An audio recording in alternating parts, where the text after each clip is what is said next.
Hi, my name is Brian, and I'm the High Pop Professor. And today I have a message for you, and my message is that you should buy PSA 10s. Now, why am I saying that? Well, although I don't, I can count on one hand the number of PSA 10 cards I've actually purchased for my own collection. Most of the ones I get as a result of grading orders. But that being said, I thought it would be fun today to take a look at the arguments for supporting this. Even though I generally prefer to collect 9s and 8s in my PC, there are reasons why one would prefer to get 10s in their collection. And so today I thought it would be fun to play devil's advocate and to steelman the argument and make as strong as possible the argument for acquiring 10s. There's no wrong way to collect.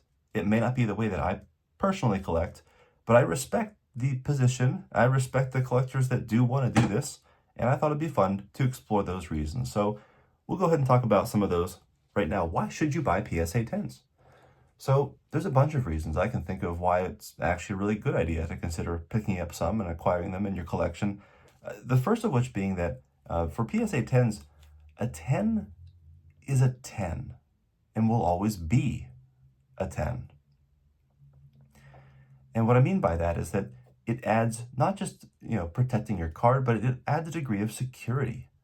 And your card's condition tier and grade and value to some extent is kind of locked in.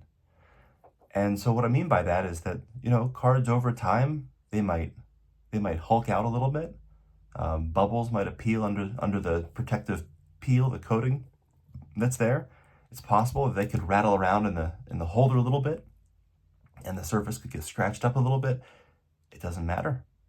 It doesn't matter because that 10 is locked in. It's a 10.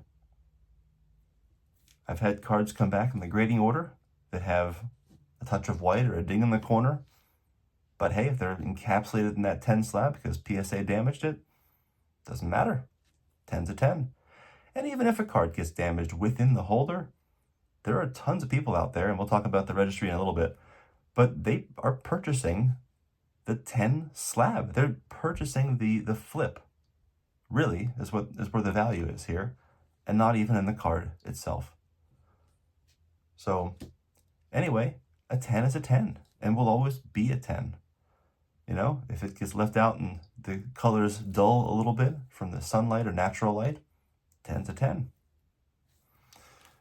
So that's one compelling reason why you want to buy a PSA 10s. Another one is that a PSA 10, so, you can get a PSA 6 that is a 6 for various reasons. It's corner issues, surface issues, whatever it might be, but they can look wildly different. But PSA 10 is the condition tier with the smallest variance in condition issues. When you get a PSA 10, it's going to be centered. Now, that being said, older 10s might have closer to 60-40. I get it. But generally speaking, you're going to have 4 razor-sharp corners, 4 smooth, straight edges.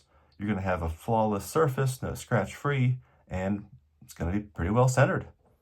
Now, you might say, well, PSA 9s generally also look that way too. It's like, yeah, true.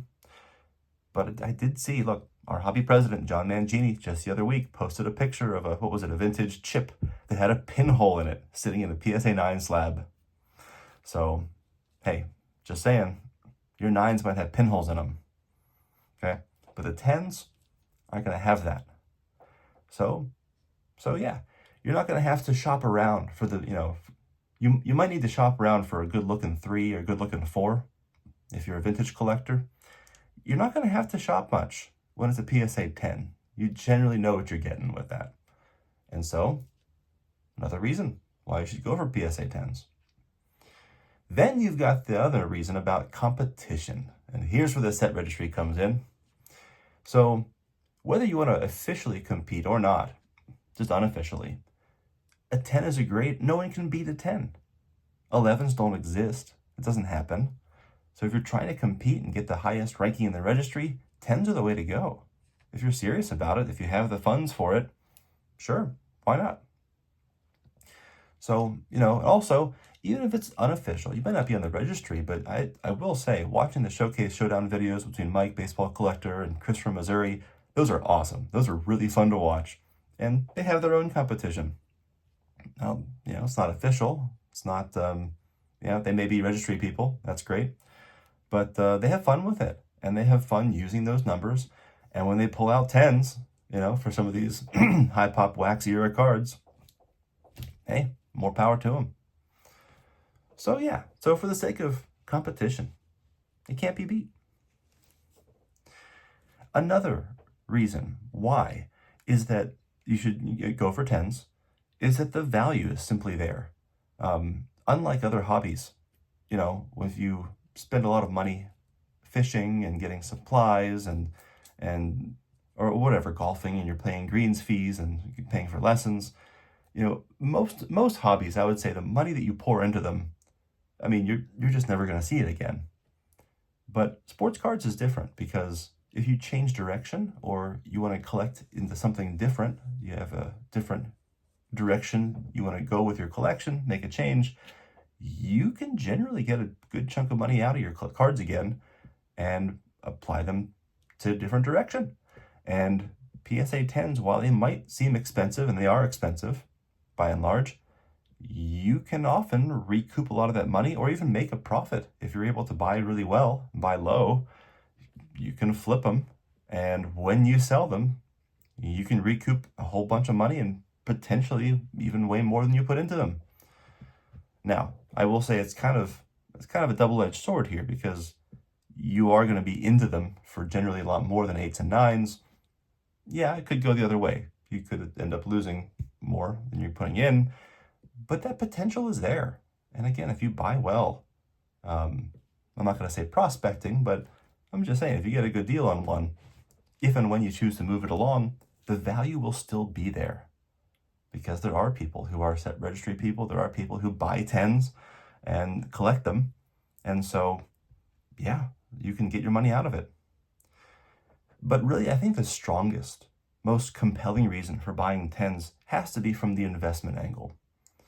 And I'm going to point to Marshall Fogel here, who has the best possible one of Pop 3 52 tops mantles and a PSA 10. And I'm paraphrasing him, but his advice for collectors is to buy the best possible card that you can in the highest possible grade that you can. And that's what he did. And people thought he was crazy when he was dropping over $100,000 on a Mickey Mantle card in the 90s. Now it was a PSA 10. And who's laughing now at his card that's valued at, who knows what it's at? I mean, well north of 10 million. Let's just call it that. And, these kinds of, parabolic Bitcoin-esque returns, they're just not possible with PSA 7s. You're not going to have that. And so, obviously, we're not every collector is playing in that deep of the pool, okay, that deep end of the pool. But the point stands. If you are looking as an investment to grow, to preserve value, and to grow your value, like I said before, the double-edged sword, yes, you're going to have more into the cards, but at the end of the day, the potential for the kind of returns you could see will be highest with the highest possible grade, a 10. So, although some days in some videos, I may discuss the differences between 9s and 10s, and I may feel a certain way, and it's true. I just want to reiterate that there's no wrong way to collect. And just because I may say, I'm not trying to yuck anyone's yum, that's not my goal here, but I do like to justify part of how I collect, why I collect, and again, hopefully you thought this was entertaining to hear thoughts about, again, some of the legitimate reasons why 10s are a good idea to collect. So thanks for joining me, and have a great day.